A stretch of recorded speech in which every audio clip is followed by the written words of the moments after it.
మీరు ఎన్నో పువ్వులు చూసి ఉండవచ్చు, కానీ ఈ పువ్వును మటుకు మీరు ఇప్పుడు వరకు ఇంకెప్పుడు కూడా చూడలేరు.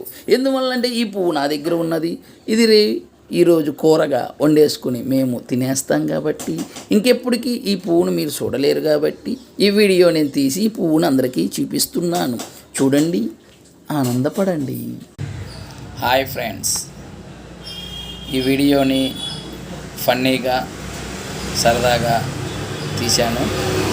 అలాగే మరిన్ని సరదాగా ఫన్నీగా వీడియోలు నేను తీయాలి, అలాగే నా ఛానల్లో అప్లోడ్ చేయాలని అనుకుంటున్నాను.